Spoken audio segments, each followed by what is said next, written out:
Assalamu alaikum jama'a muslimu mbal konton yimɓe woni kono jam musolla maternité inata wala yele kamba noon le yaado ko i tarala yaado ko pour musoliye anin dinnomol min ɓe jeeyi yaado ko wolle sate beele mo tout yaado ko sate beele ɓe wole dogola jam sa ko nga duwa ñooma bole ɓe o keɗe nga duwa ñooma ko alisa yimbugo sumaya alisa sumaya yeren alkana seytane ɗum jee nimimo min naatayi koye iɓe ñaala wala yimbugo kam itele ɓe tiñaala alkana temfe baraji tiñaati ndele yimbugo tawu ñin ndele nga tawu ba nimomin ko iɓe yimbugo tiñaala itele ɓe tiñaala bimi ma binte jamanu ndele yimbugo tawu ñin ndele ñin ɗon tawu ndele nga ñin ɗon tawu wassalam nako mo lenta jana toon si duwa wal so yimbugo sumaya jere bismillah bismillah rahmanir salli ala sayyidina muhammad wa ala ali muhammad wa sallim اللهم صل على سيدنا محمد وعلى ال محمد وسلم اللهم صل وسلم على سيدنا ونبينا مولانا محمد وسلم تسليما بسم الله الرحمن الرحيم الحمد لله رب العالمين الرحمن الرحيم مالك يوم الدين اياك نعبد واياك نستعين اهدنا الصراط المستقيم صراط الذين انعمت عليهم غير المغضوب عليهم ولا الضالين امين لا اله الا هو الحي القيوم لا تاخذه سنه ولا نوم امين الذي يشفع عنده لا يؤذيه يعلم ما بين ايديهم ولا يستطيع به الا بما شاء وسع كرسيه السماوات والارض ولا يؤذيه بل يكون رسول الله اللهم امين اللهم امين وان تولوا فقل لا اله الا هو عليه توكلنا اللهم امين ان الله ملائكته asalaamaaleykum wa rahmatullahi taala wa barakaatu ñu ngi leen di nuyu bu baax di leen siyaara di leen ñaanal jàmm bu baax a baax di rafetlu seen teewaay yéen ñëpp wax ji nag xam naa ne ndeysaan du gudd dañ ko wax dafa du gàtt ñoo teewoon fii tey jii ci li ñu doon inauguré muy liggéey boo xamante ne bii ndeysaan am na solo lool ñu koy taxawal fii ci Kafountine ñi ngi sant nag ñi nga xam ne ñoo ko taxawal suñ teewaay fii nag li ko waral yéen waa Kafountine seen ubbeeku bu ngeen ñu ubbiku ban ñeme leen ba mën a jëflante ak yéen muy ci wàllu kilifa yu mag yi ak jeunesse bi ñëpp ubbeeku ban mën a jëflante ak yéen kon ñu ngi leen di siyaare bu baax di teew nag ci turu Serigne Jëmb Cissé bi nga xamante ne bii moo fi nekkal Serigne Touba tey waaye di teew itam ci ànd ak suñu kilifa gi nga xam ne mooy jëwriñu 18 safar Serigne Ousmane Sow ak Serigne Djibi Diop ak Serigne Diabel ñoo teew waaye ñu ngi teew nag ci turu Serigne Jëmb Cissé kon ñu ngi leen di jaajëfal bu baax lii am na solo kon xam naa ne foofu la ñuy tënk kàddu yi rek du gudd lool sëñ Jëmb Cissé nag nee na ci turam la ñuy waxee mi ngi ubbi bopp mu ngi ubbi léppam daal ci liggéey Sëñ Tuubaa képp loo xamante ne bii lu ñu bëgg ci wàllu social rawatina lu baax ñu ngi ubbi na boppam pour képp koo xamante ne bii jëf rek la nga ñëw. jeunesse beet Ousmane moo leen jiite lépp loo xamante ne bi lu social la rek bu soob yàlla na ngeen ñëw ci Seydina Ousmane ak Serigne Jëmb Cissé xam naa ne ñun moom daanaka wax ji jërum mi gàtt comme dañuy wax ci turu jàmbur fam ñu yem loole foofu la ñuy yem Serigne bi daal moom lañ fi nekkal Serigne Touba rek lañ fi nekkal lépp loo xamante ne bii lu baax la lépp loo xamante ne bii wàllu social la ubbi nañ suñu lépp pour ñu ànd ci yaakaar naa ne kilifa yi xam nañ si dara jeunesse bi tamit xam nañ si dara kon foofu la ñuy tënk kàddu yi rek bala ñoo juum ndax wax ci mbooloo daa yombut dañ cee lot lool waaye nag ñu ngi leen di jaajëfal bu baax teewaay bi rafet na lool jërë ngeen jëf. xam nañ seen bu baax a baax donc ci remerciement yi ba tey jusqu'à présent en attendant le sous-préfet yegsi monsieur Sidi Fall un grand commerçant di tàcc ko bu baax a baax ko yàgg na Kafountine yàgg na di liggéey fii depuis ay jamono mën naa ne ñun bi ñu xale ba léegi voilà ñu ngi koy remercier bu baax a baax donc sans oublier les concessions su ma nee les concessions dafa ëmb lépp ëmb famille yëpp parce que Kafountine ñëpp xam nañ ni am na façon famille bu nekk ngi fi xeet bu ne ma ngi fi donc concessions yi ñi nga xamante ni. ak Thialès je pense loolu la Thiès vous avez mangé 2 i yes 2 i Thiès voilà après Thiès dañuy dem tamit ci ñi nga xamante ni ba tey ci concession yi la loolu bon ah. je pense que le soir nañ leen gis au black and white. Donc, jusqu'à présent, nous sommes en direct de la radio CAF FM avec cette inauguration de la deuxième salle. Donc, voilà le temps que nous gagnons du temps, juste pour dire des paroles, juste le sous-préfet Yexi, Diasio, vous faites que vous avez son guinao, juste l'un de mon avoir, l'un de mon aussi. ok jërëjëf Modou maa ngi nuyu mbooloo mi kenn ku nekk ci turam ak santam daanaka lu ma bëggoon a wax Modou wax na lépp ñun moom Farabanta ay ndaw la ñooy xale lañu su ma jëlee parole sama président moo ma jox cadeau bi pour ma jël parole maa ngi koy remercier muy Lamine Sambou ko xamante ni naa ménagé aucun effort pour ñu egsi fii nii. bon sama nuyoo bi maa ngi koy jiitale ci le chef du village nga xamante ne moo ñu dalal fii nuyoo tamit les responsables de l'hôpital tel que Sékou Mané ko xamante ne moom moo yor comité bi fii nii nuyu di CP Fabouré nuyu aussi nga xamante ne ñoom ñoo yor côté maternité ñoom Banna samay ñoom jarbaat ak sama yaay Caca ko xamante ne tamit boo gisee ñu egsi fii c'est grâce à elle tàccu leen ko bu baax a baax woon. bu remercier tamit képp ku xamante ne jox nga ñu sa doole jox nga ñu sa xam-xam jox nga ñu sa lépp pour Farabanta mën a àggali projet bii nii parce que ñun kese ni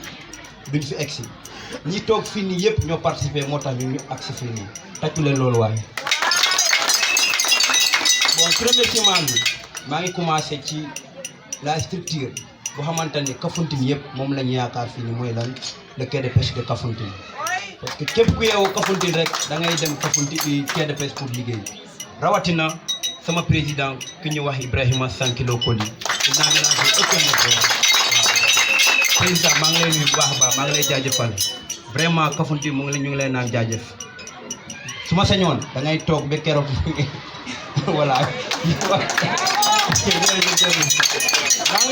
maa ngi remercier tamit les mourides vraiment les mourides jaajëf comme Modou lu mu ko waxee di remercier tamit suñuy papi yi tey Kafountine boo gisee xale yi am fit suñu bàyyi ñooñu bàyyi ñu dem bu njëkk xale dooñ sañ a def dara te sa pap naw la demal mais tey suñu bàyyi toog nii suñu maam yi toog nii lépp lu ñuy def bu ñu leen waxee nii ak ne dañu leen naan dem leen da ngeen def jarul sa ngeen ñuy tàggu kon jërëjëf papa yal na ngeen fi yàgg yàlla may na gudd fan wéral cër yi yëpp waaw vraiment kontaan nañu bu baax a baax le chef du village le chef coutumier ak kii ko xamante ne mooy maa ngi koy wax Efane Soumane Diaban waaw il n'a ménagé aucun effort suñu maire yi en tout cas ñu ngi remercier ñëpp waaw ñu ngi remercier tamit les corps armés le cantonnement militaire le poste de gendarmerie ici vraiment kontaan nañu bu baax a baax seen taxawaay ci programme bi nii bàyyi ñu tamit jeunesse bi si ginnaaw Sékou Mané et son secrétaire Doudou Kanté suba ngoon ñu ngi daw affaire Kafountine vraiment jërëjëf à tout le monde képp koo xamante ne fàtte naa ko nga baal ma ak parce que boo liggéey da ngay juum vraiment tamit maa ngi joxe mention spéciale Baye Doudou Sarr koo xamante ne mécanicien bu mag la fii ci Kafountine vraiment Baye Doudou chaque jour moom bu ñuy waxtaan rek affaire dëkk bi rek la may wax affaire dëkk bi rek kon kooku noonu gàcce ngaalaama quoi ñii la bàyyi ñoom góor ñoom Mansour vraiment jërëjëf quoi ak suñu maire yi toog sama kër bi sama boy yi toog nii rek Isma moom sama boy la le sous-préfet mu ngi ñëw nag bu ñëwee xam naa dañ ko jox kaddu tamit mu wax di nuyu tamit suñu jigéen Farabanta yi vraiment kontaan naa baax a baax jërëjëf quoi. On va l'accueillir ici même en attendant mu installé wu voilà il est là avec une forte délégation qui nous vient depuis Diouloulou dinaa leen du yomb ñu tàcc ko baax a baax monsieur le sous-préfet monsieur Wagué voilà il est là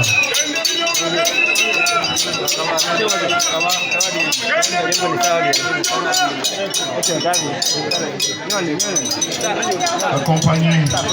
du commandant de la brigade de Diouloulou. Voilà. Merci beaucoup, gars. Ñu toog dalal ko ñu soog a mën a continuer ci waxtaan bi. Voilà. Notez bien, nous sommes en direct à la radio avec Théâtre en direct les dons sur la CAF TV, en direct aussi sur la CAF FM, les deux chaînes leaders de la Casamance. Et monsieur le commandant de la brigade de Diouloulou. Voilà. Donc, je pense que c'est ça.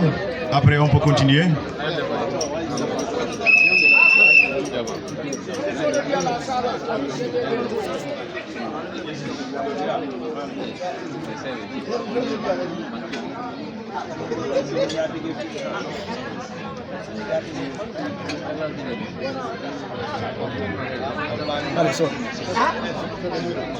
D'accord. Donc pour le moment, dañuy woo ki nga xamante ni moom mooy Sibé Mané, s'il vous plaît. mu ñëw yëkkati leen ma ko ñëw dama indi ko foofu micro bi joxal ma ko micro bi.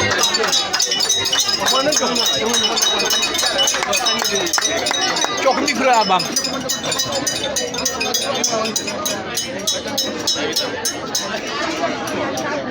La fale hulu, pakai jalan mah, la fale hulu.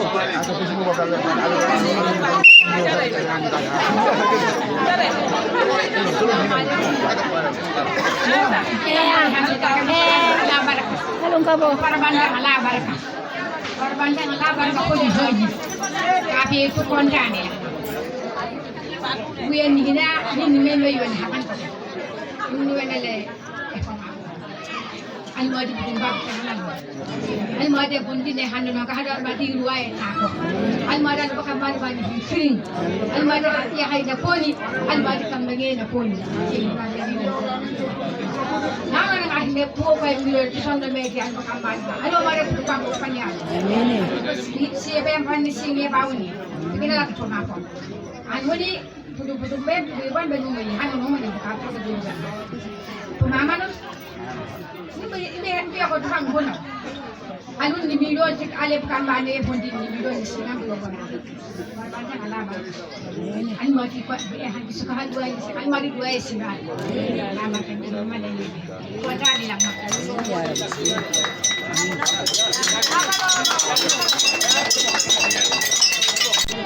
Ok, merci beaucoup. Je remercie Nitacho Ba, mesdames et messieurs. On enchaîne donc. On enchaîne. Nous allons donner la parole au chef du village, tout simplement, qui est en train de nous montrer une guide de Kobi. On lui donne la parole. Non, togol papa, vous l'avez togol, togol ni le micro il faut non. Alaikum. Mangini ñep.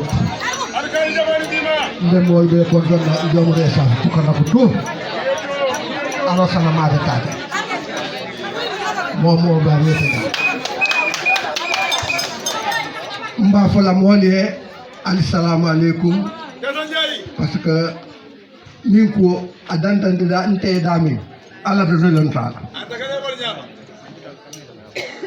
ni awoy ko de ko mam mote bola dan kasa ay nanda daja mfawale nyanta fanda dala ñu ne biñ keten ima fayde hidu hanali ke bay ba tan la jël ñu di def ni même alakra dañu dañ ko fekk fofu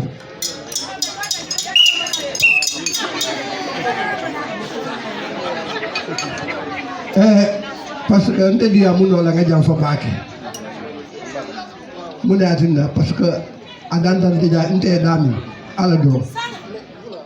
mbafula sous-préfet nga kondong aning CB ani momo ma beta jang mbafula les soyez les bienvenus.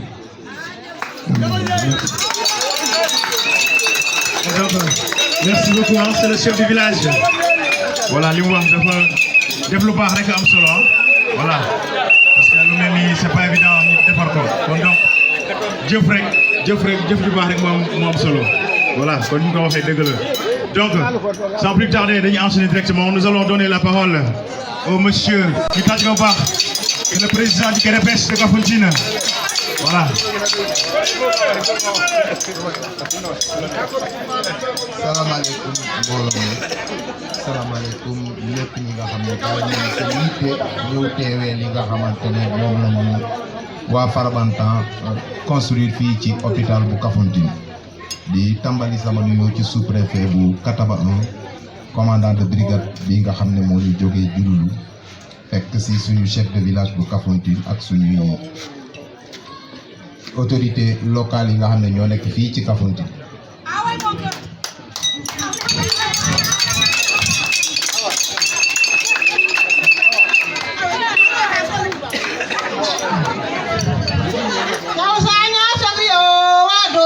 Dale wantaji na bantang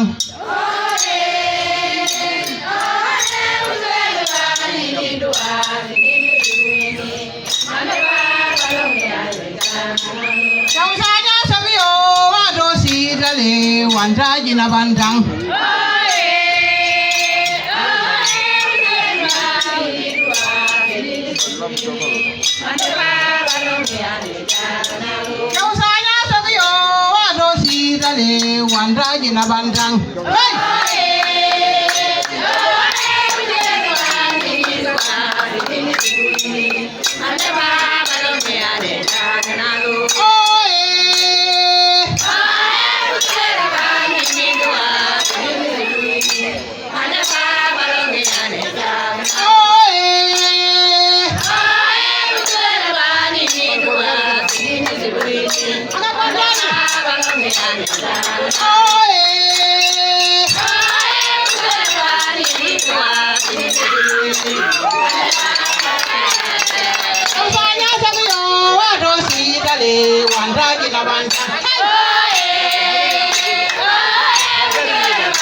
dale wandaji na bantang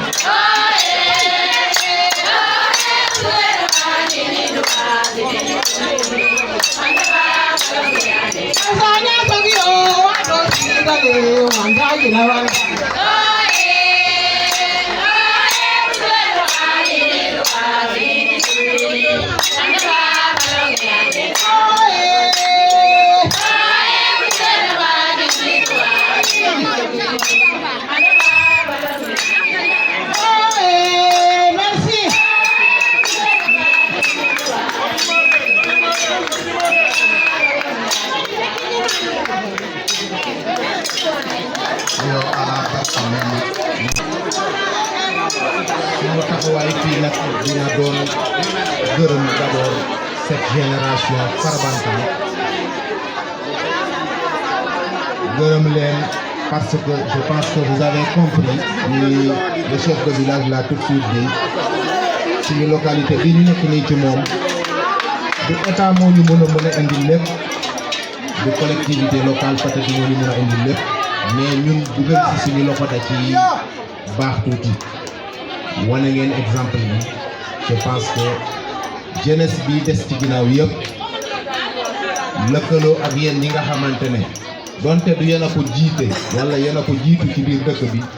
dinañu leen continuer accompagner continuer vraiment di leen xelal ci fànn yi ngeen nekk di dox ci fi nga xam ne fa lay yëngatu nag muy quai de pêche encore une fois comme ni ma leen koy waxee saa yu ngeen excès si ñun structure la bi nga xam ne amaana askan bi yëpp a ko bokk kon à chaque fois que besoin se fait sentir dinañu fexe ba ñu agsi de telle sorte que population bi yëpp mën a gis boppam avant cette génération Farabantan ñun ak district bu Kafountine defe naa collaboration bi yàgg na ñi nekk ci hôpital bi fii wala ci maternité bi mën nañ koo seede et noonu lañ koy defee aussi ci yeneen secteurs yi ci des yëpp que ça soit ci côté éducation ci côté peut-être même agriculture sax nañ ci yëngatu day dépendre rek ci li nga xamante ne ñii nga xam ne bëgg nañ ko agsi nañu te mu fekk ko si suñu loxo parce que secteur bi aussi dañuy comprendre fii ak jën amul rek jafe-jafe dafay nekk kon bu jën amee rek képp ki nga xam ne yeewu nga fii ci Kafountine xam nga ne dëkk bi neex na ci kaddu yooyu daal laay taxaw fii remercier leen encore une fois à travers le président merci beaucoup yéen waa Farabantang je vous remercie. Voilà, futur maire, je peux vous dire futur maire. Voilà, candidat. Donc, mon moi, à la place du président de la jeunesse, Doudou.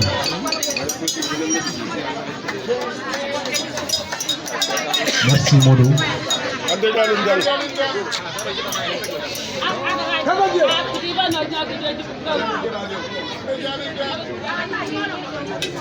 Asalaamaaleykum mbooloo mi ñu ngi kontaan jël yëkkati kaddu te jotaay bu mel nii di tàmbale suñu kaddu ci ay nuyoo di nuyu suñu kilifa suñu xarit monsieur le préfet ñëpp xam nañ ni monsieur le préfet mooy xaritu jeunesse Kafountine kon ñu ngi lay nuyu ci turu jeunesse bi yëpp di nuyu ñu mu àndal CB ñu ngi lay nuyu bu baax Idrissa Diédhiou nuyu nañ la ñu ngi nuyu suñu kilifa yi fi teew yëpp suñu papa yi suñu yaay yi di nuyu suñuy collaborateurs mooy les acteurs de développement wala des confréries yi nga xamante ne ñu ngi fii ci Kafountine mais aussi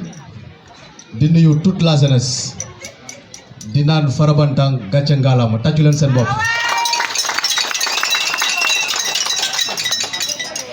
Sékou Mané en tant que président de la jeunesse moom moo fi nekk ci poste de santé di liggéey di ko yóbbu ci kanam ci wàllum comité de développement yi nga xamante ni commune bi moo ko fi teg donc Sékou ñu ngi leen naan gàcce ngalaama may leen ko loxo. alors tey mënul wax ci kaddu jeunesse mu ne ma en tant que secrétaire général jox naa la kaddu alors dama bëgg a leeral benn mbir rek balaa ñuy avancer la jeunesse de Kafountine bu ñu ko daggee ci kaw ba ci suuf ñi nekk en activité dama bëgg ngeen xam ni Farabantang muy ci 3e génération. La jeunesse de Kafountine en activité bu ñu ko daggee ci kaw ba ci suuf ba fu mu yem Farabantang muy ci 3e génération mais tey Farabantang mu ngi fiy liggéey li nga xamante ni def na honneur jeunesse Kafountine bi yëpp foyer des jeunes de Kafountine. C'est une fierté pour la jeunesse de Kafountine d'avoir une génération comme celle de Farabantang au niveau de notre jeunesse kontaan nañ ci Farabantang trop. jeunesse Kafountine rawatina Sékou Mané kontaan na si yéen gërëm na leen ni ñu kontaanee si yéen en tant que jeunesse noonu la dëkk bi yëpp kontaanee ci yéen dama wax ci tur chef de village waaye xam naa kontaan te fësal na ko léegi nii kontaan na trop donc teg ngeen seen loxo fi nga xamante ni mooy wàllum développement def ngeen fii li nga xamante ni kenn xalaatu woon ni simple structure de jeunesse dina ko def jox ngeen ñu leçon wan ngeen ñu ni kenn du jóge feneen ñoo développé suñu gox ñun ñoo war a jóg ñu liggéey développé suñu gox bu ñu yaakaaree si ñeneen dañuy des si gannaaw rek te wane ngeen ko ñu ngi leen di naan gàcci ngalaama.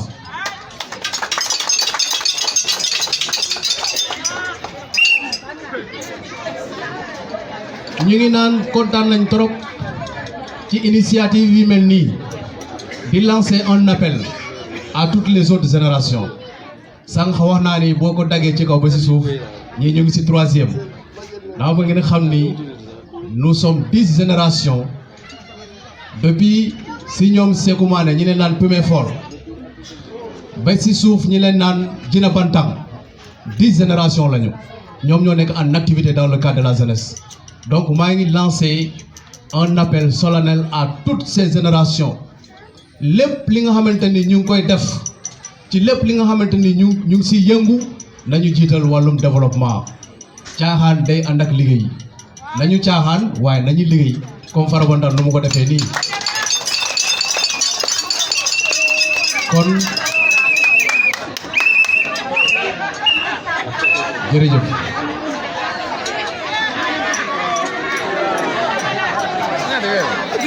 kon Farabantang gis nañ seen œuvre li ngeen di def nii li nga xamante ni moom mooy deuxième salle de maternité fii ci poste de santé bu Kafountine yal nañu jig yal na jig Kafountine yal na ay réalisation yu ëpp lii yal nañ ko amaat fii ci Kafountine te mu jógee suñu loxo ñun jeunesse donc maa ngi leen di gërëm di leen sant merci beaucoup. Laye magasin gars yi nee nañ naa la woo soit bu dee mën a wax tamit nga def benn acte si nga xam ni Laye de la voilà ñu tàcc ko bu baax a baax Laye parce que naa ne lépp lu jëm ci développement Kafountine aussi Laye na ci dox bu baax a baax voilà Laye magasin ñi créé. asalaamaaleykum wa rahmatulah maa ngi nuyu ñëpp xam nga wax ci mbooloo la ñu déglu bu baax ci kàddu gi di jiital si nuyoo bi monsieur le sous-préfet ak le commandant brigade ak ñu nekk si hôpital bi fii ñëpp ñu nekk si côté maternité bi ak ñu nekk si côté hôpital di remercier si ñëpp si seen teewaay fii di remercier Farabantang parce que ñoom ñoo tax ñun ñëpp ñu daje fii maa ngi remercier bu baax di ñaan jeunesse bu des bi yëpp ñu def ni comme Farabantang parce que tey Kafountine ñun ñoo ko war a liggéey du état du kii état da lay pousse rek mais yow yaay def sa première prière nga état ñëw dumbay la maa ngi ñaax ñëpp di ñaanal waa ñu nekk si quai de pêche bi monsieur Sankilo moom tam taxawaayam si dëkk bi fii ñëpp gis nañ ko le président jeunesse ñoom Youssou Dias yëpp ñu ngi fii ñu taxaw si dëkk bi nuyu ñëpp daal di ziar ñëpp tàccu leen ma waa Farabantang. Kafountine. Voilà, nous allons recevoir monsieur Ousmane Sonko. maa ngi commencé d'abord di nuyu sous-préfet de l'arrondissement de Katoumba 1 di nuyu ñu mu àndal mooy CB commandement brigade de Diouloulou di nuyu ñi nga xam ne ñoo représenté cantonnement militaire bu Kafountine di nuyu chef de village ak notable yi nga xam ne ñoo fi toog di nuyu ICP ak ki nga xam ne mooy surtout les présidents jeunesse ak aussi nga xam ne mooy les comités de santé bu Kafountine vraiment man tey satisfaction laa am ak aussi fierté ci génération Farabantang balaa may ñëw ci li nga xam ne moom lañ def fii ci hôpital bi damay andi beneen témoignage daaw ci quartier bu bees bi nga xam ne moo nekk ci Kafountine mooy Yundu dañ fay initiation tabax benn jàkk man mii maa déplacé ñëw gis leen bi ma leen waxee suñu initiative boobu dañ ma ne tout de suite demal ci Laye magasin mu jox la une tonne de ciment ngeen boole ko ci tabax jàkk bi nga xam ne moom ngeen di def donc loolu témoignage la boo xam ne ay jeunes la yoo xam ne ñu ngi investir ci lu bëri loo xam ne comme président secrétaire général lu mu waxee ci développement Kafountine donc initiative boobu ak li nga xam ne moom lañ def tey kenn mun leen ko fay yàlla rek moo leen mun a fay te nañ ñëpp bokk ñaanal leen ci li nga xam ne moom lañ nekk di def ñu gën ci am doole gën a am encore yeneen initiative ak yeneen réalisation yoo xam ne dinañ ko def ci Kafountine yeneen ñi nga xam ne ñoo des ci jeunesse bi ñu topp leen ñu xam ne jeunesse comme kii nu mu ko waxee du foo kese mais aussi après foo bi nañ def ay réalisation yoo xam ne dina am njëriñ ci askan bi dina am njëriñ ci ñun jeunesse bi am njëriñ ci surtout li nga xam ne mooy famille et aussi maa ngi leen di remercier ci ki nga xam ne moom lañ fi tudd sànq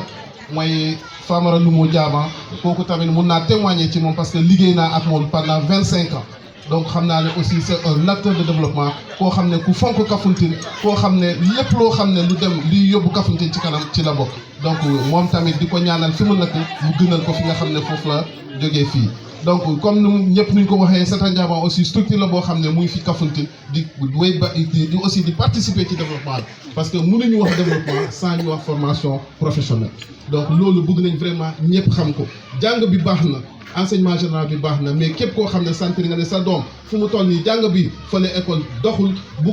ko bay noonu rek mais yóbbu ko ci centre de formation yi mu mun a am métier boo xam ne suba mu mun a participer ci développement Kafountine mu ngi développé donc pour ñu mun a bokk ci développement boobu il faut que jeunesse bi ñu am formation donc loolu aussi Sata Ndiaba loolu lay liggéey centre Abel loolu lay liggéey ak yeneen centre nga xam ne ñu ngi ci commune bi donc di remercier ñëpp di encourager encore Farabantan di leen wax ne ñun ñu ngi vraiment wane suñu disponibilité pour mun a collaborer ak yéen di leen accompagner ci lépp loo xam ne dinaa koy def je vous remercie. pour le CDS ñu ngi leen nuyu bu baax a baax.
Merci.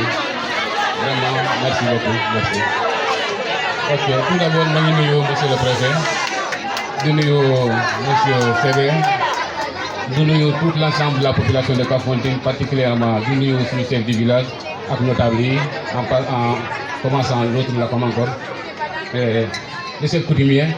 vraiment, je suis bis bu tey bi tey moom doon na bis bu nga xamante ne man moom sama xol tooy na trop parce que lii mbégte bu rëy la tey si Kafountine dinaa wax tour CD man may président général de Kafountine en même temps man may trésorier bu CDS bu Kafountine pour ñu xamul bis bu tey bi nag doon na bis bu rëy si man vraiment doon na bis bu nga xamante ne duma ko mos a fàtte incha allah moo ko fàtte parce que am na fu ma ko jëlee parce que lu taxoon ñu toog fii tey deuxième salle bu matante la ñu tabax mais balaa ñu koy tabax am na fu ñu commencé loolu moo tax ma ne la bis bu tey bi nii doon na si man bis bu nga xam ne bis bu rëy la parce que am na nga xamante ne man ak moom ñoo ko commencé woon yàlla def ne ko fi tey loolu moo tax bis bu tey mu doy su man mu doy waaru vraiment parce que ki ngi naan Sidou Diaba moo nekkoon sama président man si tànkam lay dox moom lépp lu ma def moom moo ma koy wan moom moo may tegatal fépp moo war a teg sama tànk ak moo warul teg sama tànk kon tey bu ñu nekkee fii tey si bis bi tey nii vraiment bugg naa daal vraiment ñu ñaan d'abord Sidou yàlla xare ko arjana vraiment arjana bu gën a kawe parce que man tey sama xol tooy na trop ñu ne nar a inauguré salle bu nga xamante ne man ak moom ñoo ko partagé woon depuis commencement bi fu mu jeexee moom fekkee ko loolu mu doon si man lu doy waaru loolu moo tax bugg naa vraiment ñu ñaan ko d'abord pour mën mënu wax vraiment waa Farabantan fu ñu commencé woon ak fu ñu tolli tey parce que dama bëgg ñu ñaan vraiment Sidou d'abord. Donc une minute de silence gars yi s'il vous plaît une minute de silence ñu jóg taxaw ñun ñëpp pour may ko Sidou pour la mémoire voilà une minute de silence s'il vous plaît.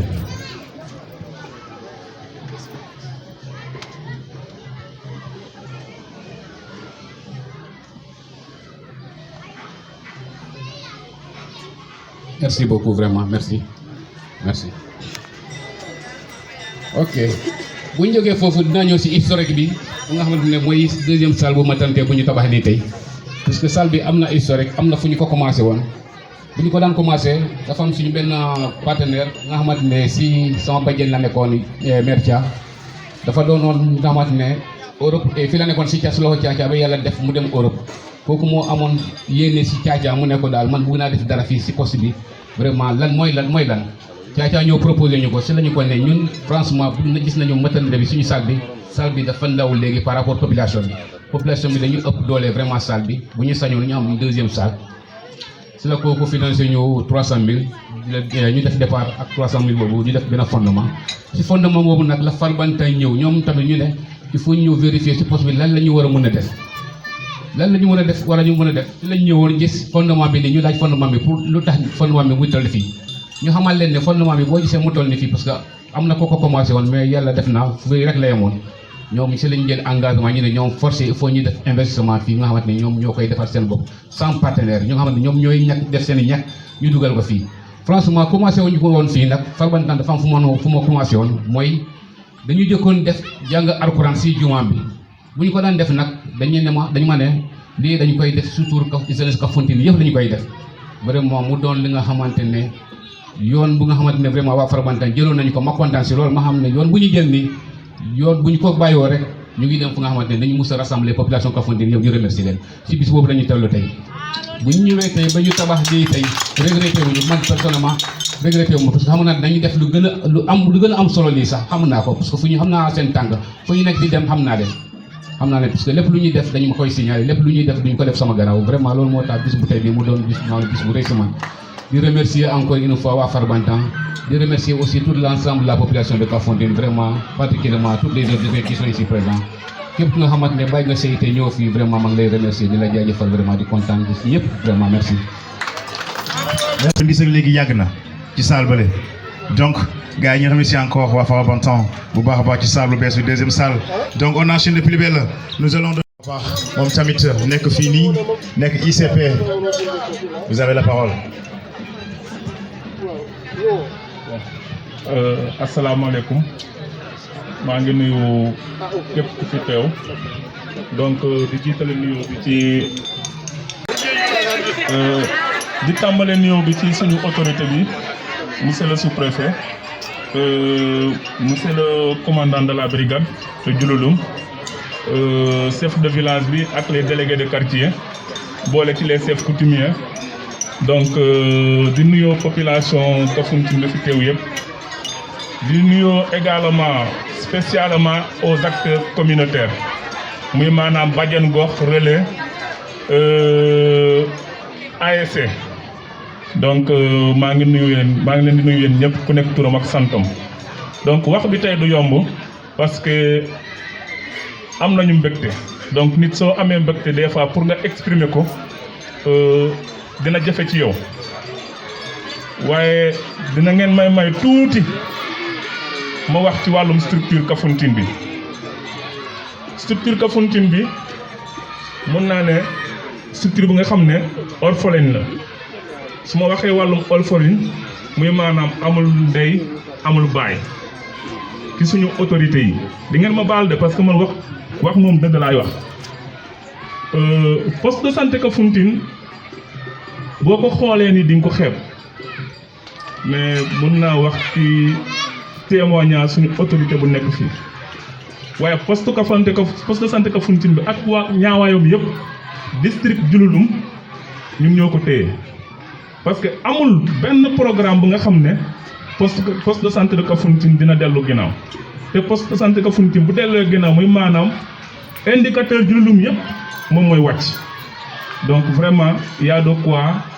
à investir nit ñi nañu góorgóorlu donc métti na parce que mënuñu am structure bu toll ni poste de santé lañ koy wax mais fonctionnement am day fonctionner comme centre de santé donc poste de santé fu ñu toll ni am nañu 4 sages-femmes benn médecin ak ñaari infirmier donc bu ñu déggee loolu ñëpp nañ jaaxal waaye nag yenn bi dafa métti parce que suñu bopp la ñuy doxee su ma waxee suñu bopp la ñuy doxee santeeruñu autorités yi nekk fii seen loxo ci wàllum structure sanitaire bi courant ñun ñoo koy fayal suñu bopp chaque 3 jours 35 000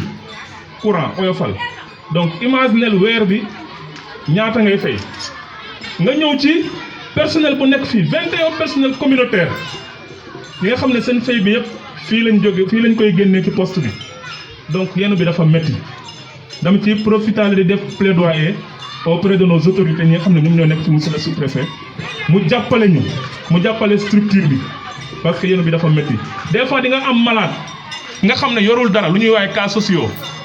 ñun des fois personnel bi ñu ngi cotiser pour ñu mun ko jëlal ambulance carburant mu dem mel na amuñu fi ay autorité loolu moom vraiment yenn bi mënuñu ko attan diis na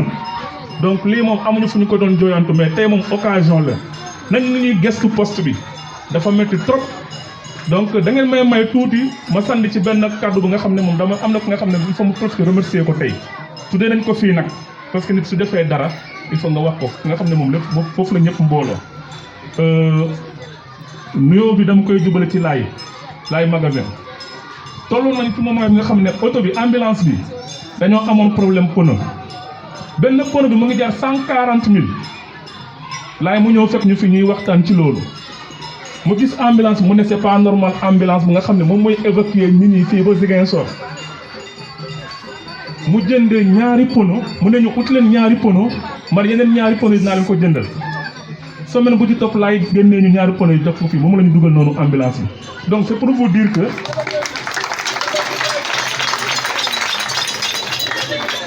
kooku ñun mënuñu ko fay parce que ñun ñoo xam bu ñëwee fekk ñu fi ci ay jaaxle moom day indi malade bu ñëw fekk ñu fi ñuy jooy automatiquement bu dellee rek mu réagir donc ñooñu moom jar nañu ñaan structure bi soo gisee ma ne leen structure bu ndaw parce que fu ñu toll nii jeexalaguñu 2021 mais fu ñu toll nii ñu ngi ci 2358 CP ñi nga xam ne moom loolu la ñu consulter fii comme ay jigéen waral hôpital yu nekk Diouloulou yëpp doo ko mën a gis fenn yi nga xam ne moom dañuy def loolu accouchement yi ñu ngi toll ci 646 accouchement fu ñu toll nii même le centre de santé de Diouloulou mënuñu def performance yooyu mais yenn bi dafa diis boo duggee ci pharmacie bi sa yaram dina daw amul garab parce que lépp lu ñu liggéey da nga koy jëlaat encore nga fay ko ñi nga xam ne ñoom ñoo fi yeewoo di liggéey ñu ngi nii kenn amul seen fay donc bëgg seen dëkk ak am yërmande ñoo moo leen fi tax a toog waaye mënoon nañu bàyyi fii ñu dem quai de pêche bi liggéeyante li nga xam ne loolu la ñuy dundalee seen famille donc vraiment ma ciy profité ci occasion bi di remercier ñi nga xam ne daal vraiment tey daf ñu génnee vraiment benn naqar waa Farabanta ñi nga xam ne ñoom ñoo waral daja bi donc li ngeen initié nii mun naa ne yoon bi nga xam ne daal tracé ngeen ko pour les autres générations et également képp nga xam ne mu ngi yeewoo fii Kafountine nga nekk bitim réew wala nga nekk fii Kafountine xamal ni boo investir dans la santé bàyyoo benn tariya bàyyoo benn religion bàyyoo mag bàyyoo ndaw donc ñëpp nga laal di leen di ñaanal tamit vraiment yéen a xam fu ngeen di jëm yàlla nga ne yàlla sutura donc parce que lii yéen mënoo leen xam dayoo bu mu am waaye nag lii dina tax tamit accouchement à domicile dootuñu ko nangu loolu moom dama koy wax ñëpp dégg ko parce que nag mënuñu am ay nit ñi nga xam ne dañuy jël seen doole ñu dugal ko ci poste bi ba ñu am salle bi nit ñi di continuer di wasin kër ga loolu moom vraiment il faut ñu waxtaan ci parce que loolu c'est des risques la jigéen tey boo wasinee kër ga après nga indil ñu doom bi lan lañ koy def te ak risques yi ci nekk donc vraiment war nañu góorgóorlu léegi ki nga xam ne moom waroo xaar ba matu bi sori boo gisee ni biir bi commencé na ñëwal toog fii parce que xam naa ne pareeguñu dina am télé dina am lépp mën nga toog fii ba mu ñor nga wasin moo gën nga toog sa kër ga ba nga wasin foofu ak risques yi ñu nekk mën nga am hémorragie mën nga ñàkk sa bakkan wala sa doom mën na ñàkk bakkanam donc vraiment tey bés bu rëy la ci ñun donc du ma terminer sama wax bi sans pour autant jox benn mention spéciale ñi nga xam ne ñoom ñoo fi liggéey muy maanaam sage-femme yi du ñu nelaw guddi du ñu nelaw bëccëg donc vraiment ñu ngi fii pour la population de Kafountine ku dul nelaw guddi ku dul nelaw bëccëg donc boo toogee sa kër ba leneen fekk la foofu te nit ki ku lay war a toppatoo mu ngi fii di la xaar loolu xam naa ne daal war nañ ko seetaat aussi fu may tëjee muy maanaam suñu yaay di toog nii donc Seeku wax na ko ni moom moo initié lii nañu ñaan tamit yaay yi nga xam ne moom ñu mel ni moom ñu gën a bëri parce que moom mu ngi jéem a mag comme que mu ngi jéem a mag il faut vraiment ñu penser à la relève ñi nga xam ne moom ñoom lay encadrer ñu topp ci tànkom donc kàddu yooyu laa amoon pour dénk waa dëkk bi di leen naan ñu ngi fii pour la population donc mention spéciale à Farabanta et merci beaucoup. La brigade de Diouloulou, messieurs les autorités ici présents, c'est avec un grand plaisir que je salue tout le monde et que je remercie beaucoup Farabanta. C'est une génération que j'ai travaillé avec eux. Ça fait presque 4 ans. Ils viennent toujours au CMS pour demander des crédits. Donc je les accorde toujours des crédits au niveau de cette caisse. Donc je ne peux pas vraiment y parler beaucoup de choses sur ça, mais avec un grand contentement sur le développement de la jeunesse de Kafountine. Donc Doudou l'a dit ici, je crois que c'est un bon exemple de voir toutes les autres générations de pouvoir aussi s'atteler à ça pour faire un développement sur Kafountine. Donc je remercie tout le monde pour ne pas avoir beaucoup de temps et je remercie à Farabanta. Ok, merci beaucoup. À toi et soyez encore le bienvenu ici à Kafountine.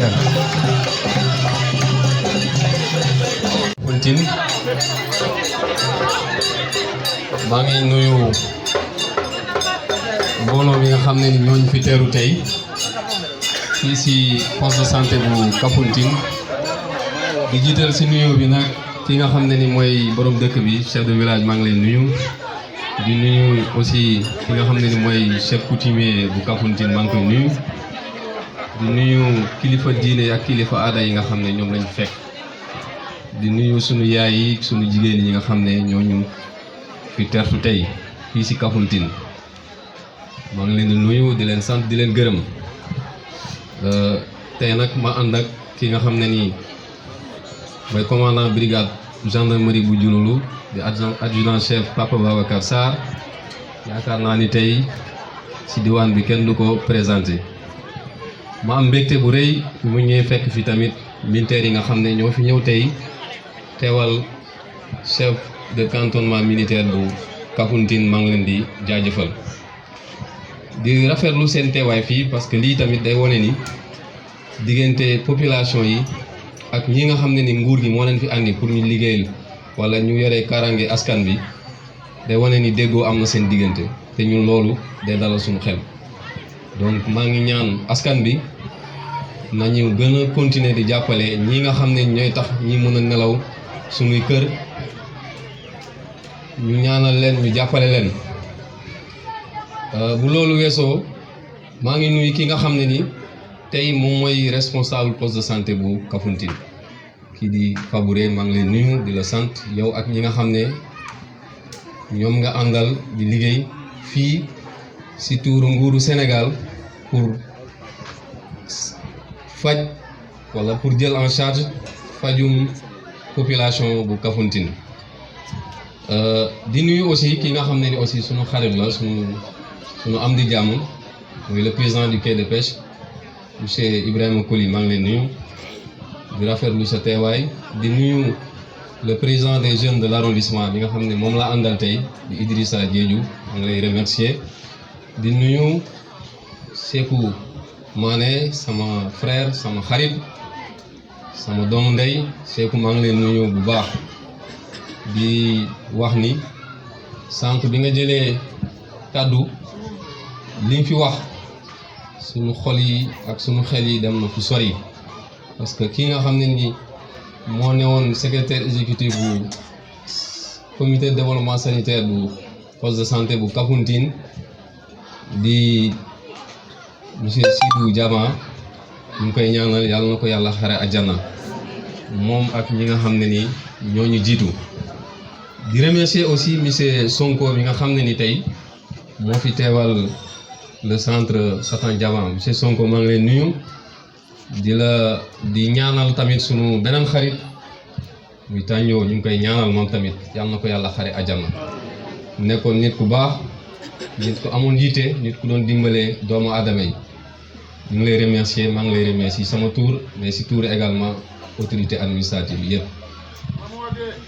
di nuyu jeunesse bi nga xam ne ni ñoom ñoo manko ñoom ñoo regroupé wu ci association bi nga xam ne ni moom la ñu wooyee Farabanta di leen jaajëfal bu baax di leen remercier di leen wax ni tey bu ngeen gisee ñun ñu bàyyi suñu yitte parce que tey samedi la samedi mën nañu wax ni ñun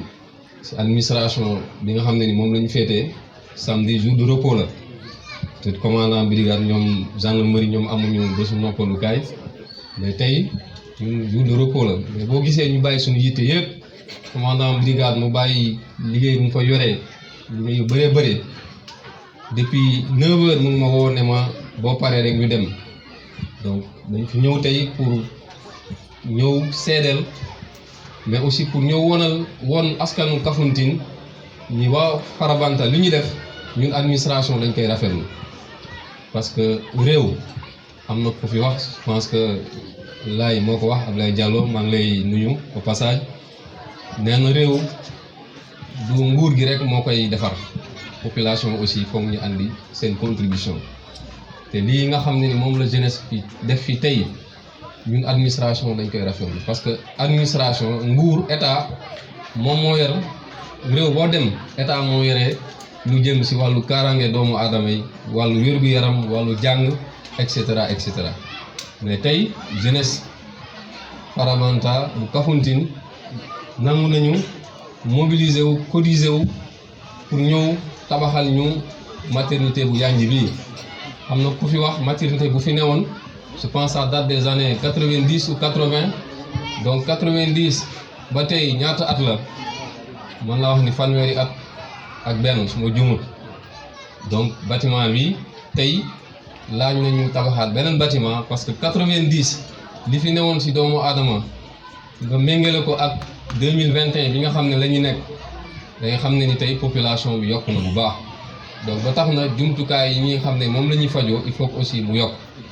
donc maa ngi leen di remercier di leen féliciter di leen encourager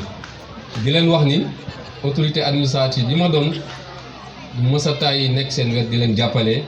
di leen encourager mais aussi di leen ñaanal parce que tey li ngeen def ni exemple la pour yeneen jeunesse yi nga xam ne ñoo nekk yeneen village yi donc tey da ngeen def liggéey bu rëy ngeen def lu rafet ñëpp di rafetlu lii bâtiment bi nee nañ ma dugal ngeen si juróom benn million pour tabax ko donc juróom benn million yooyu xejoon na si leneen mënoon ngeen ko jël faj seeni soxla mais nangu ngeen jël ko dugal ko si bërëbu fajukaay infirmier chef de poste bi wax na ko sànq ku tabax bërëbu fajukaay fàttewoo kenn fàttewoo benn diine boole nga ñëpp te suñu jigéen yi nga xam ne ñoo fi ñëw di matu mooy suñuy jabar suñuy mag suñuy rakk lii ñu leen defal nii aussi comme ni nga ko waxee monsieur Fabouré nañ ko jàpp bu baax ñu fexe ba koo xam ne da nga sa matu dafa jot nga ñëw accoucher fii parce que nguur gi tey loolu la bëgg nguuru Sénégal loolu la bëgg maanaam ñu fexe ba bàyyi di wasin si biir kër yi parce que dafa bëri gàllankoor mais tey alhamdulilah si biir poste de santé bu Kafountine lu yeneen poste yi amut am ngeen ñeenti sage-femme 4 sage-femme am ñaari infirmier ak benn médecin donc loolu day wane ni effort bu mag boo xam ne ni état mu ngi koy def ñetti sage-femme ñoo fi newoon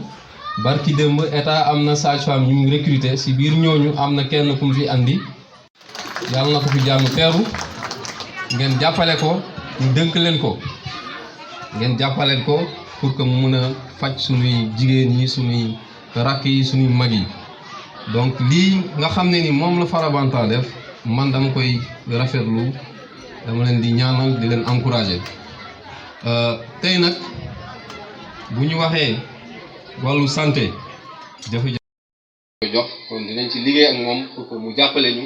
pour que ñu mën a régler les problèmes de facture d'électricité mais nag di wax ni problème mu facture courant du fii rek la posé wu à Abéné su ma juumul y a de cela 2 ans amoon nañ jafe-jafe yu mel noonu donc c'est des arriérés yoo xam ne ñu ngi koy yoreel Senelec te Senelec boo fayul day obligé buddi compteur bi te loolu aussi ay jafe-jafe la def nañ ci ay waxtaan yu bëri pour xool nan la ñu mën a dimbalee pour que ñu mën a régler ces problèmes là mais aussi les communes aussi amuñu doole boo xam ne dañ mën a fay facture courant yëpp aussi je pense aussi l'un dans l'autre nañ ci sensibiliser les autorités du ministère de la santé ñu xool nan la ñu mën a régler définitivement ces préoccupations en tout cas kontaan naa trop si ni ngeen ñu invité parce que mënoon ngeen def seen cérémonie sans pour autant ngeen inviter l'administration du yàq dara mais le fait ngeen invité ñu wane na ni am ngeen yëg-yëg bi ngeen am ci ñun nag dañ fi ñëw dañu fi andi pour ñëw liggéeyal leen population yi dañ fi ñëw pour ñëw jaamu soxla population yi donc loolu moo ñu fi andi loolu mooy suñu mission si biir loolu nag ñu ngi tàllal loxo ñëpp ngeen ñaanal ñu ngeen jàppale ñu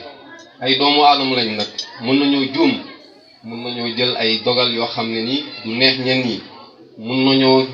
wax ay kàddu yoo xam ne ñenn ñi duñ ko comprendre mais li may ñaan rek yooyu bu amee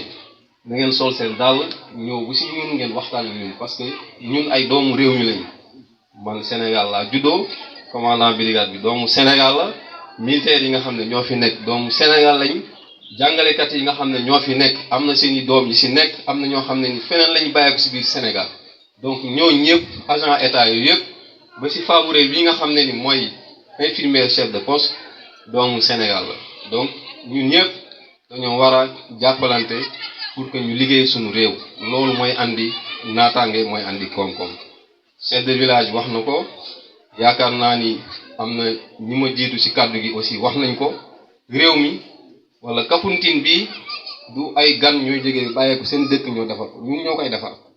te bëgg naa aussi ay gan bu ñu bëggee dimbale na fekk ñu dimbali ci ñun li ñu bëgg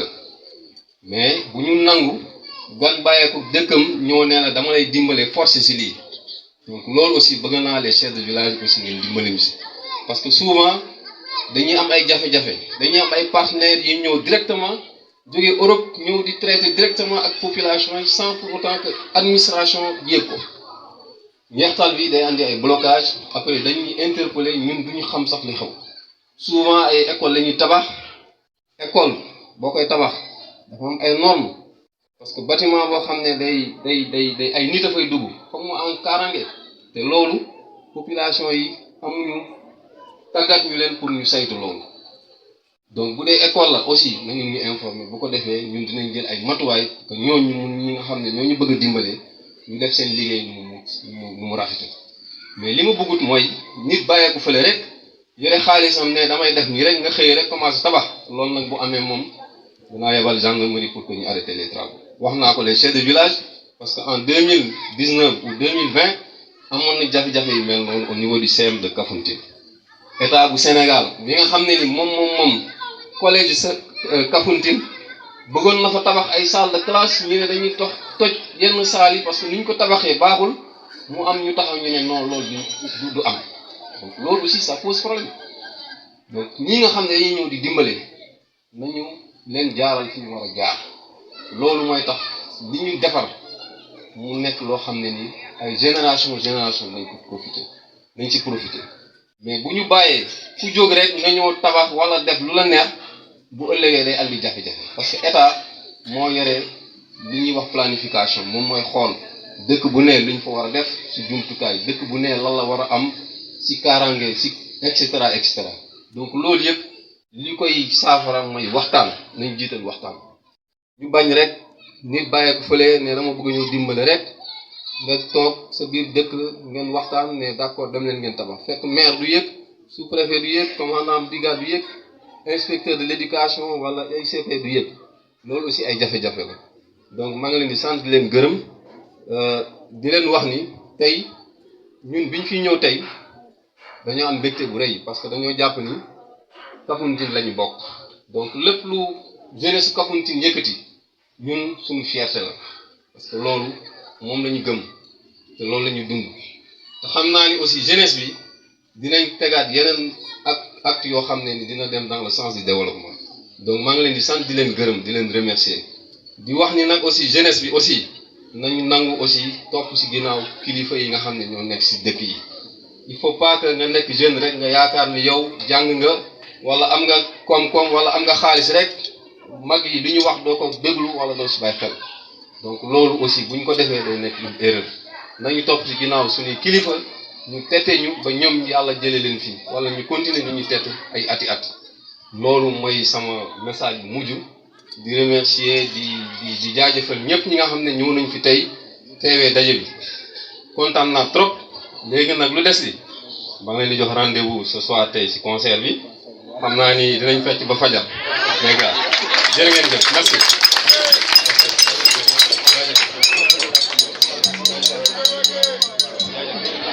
Ok, merci beaucoup. Monsieur Wagé, le sous-préfet. Voilà. Et donc, comme nous avons dit, je pense que le message est fort, le message est solo là. Donc, nous allons directement à l'inauguration. L'inauguration, directement la famille de Noumo. Je pense que je vais appeler deux personnes, Souleymane Diaba et Fodé, ses fils. Anañu Souleymane ak Fodé, s'il vous plaît. Nañu jóg ñu ñëw defar lii, tout simplement lii waa Farabantan tabax. Ce sont les fils du feu Noumo Diaba, s'il vous plaît. Ñoo leen nii, s'il vous plaît. Voilà, avec la participation de la CAF TV, avec la CAF FM, s'il vous plaît. Voilà, je pense que c'est ça, gars. Actuellement, dañuy génne li nga xamante ni nii moom lañ tuddee seen papa ñu tàcc leen bu baax a baax day ànd ak ay tàccu gars yi, s'il vous plaît. Voilà, c'est pas évident. C'est quelque chose bi nga xamante ni luñ doon xaar la. C'est quelque chose de spécial. Ici même ce samedi 11 décembre 2021. Waouh, deuxième salle maternité. Donc il a été construite par la génération Farabantan de Kafountine. Voilà, maternité de Kafountine, deuxième salle, dénommée Famara Noumo Diaba, ouverture le samedi 11 décembre 2021, construite par la génération Farabantan. Merci beaucoup, gars. Donc rendez-vous ce soir à partir de 21h au Black and White avec ce grand événement. Voilà, vous aurez la belle voix d'or, Aïda Samb. Donc la remise de la clé, Kailen, vous l'avez dit, tu as vu, c'est pas pour le tout de salle. Donc,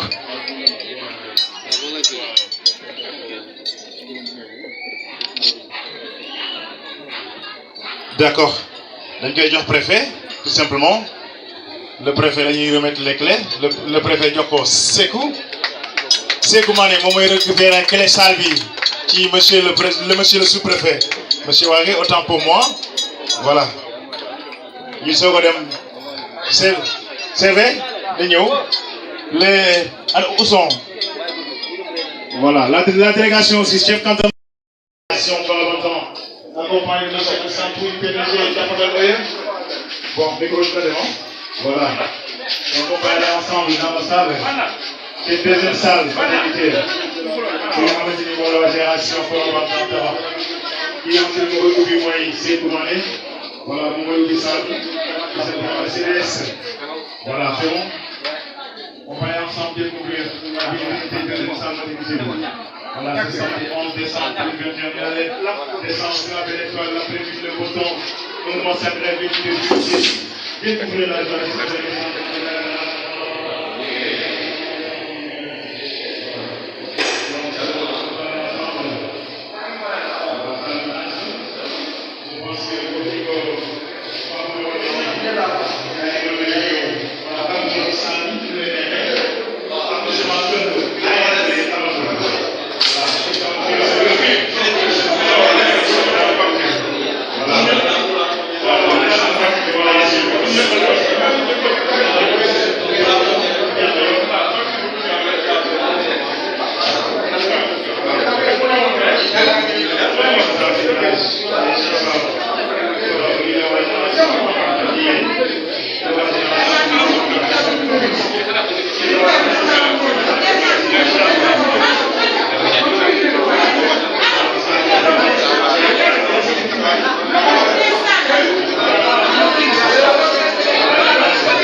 boy dala mo sor way boy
dama la bàyyi de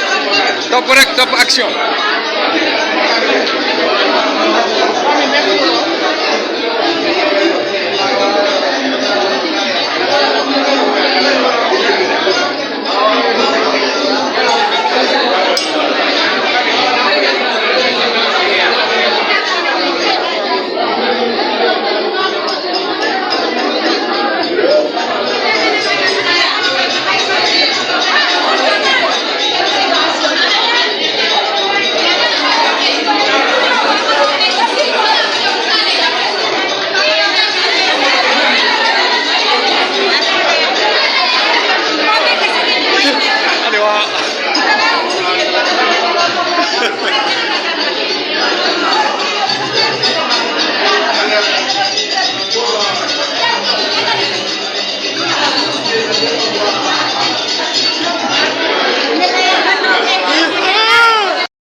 Yow ngay joolaat nga yow moom joolaat mënul ma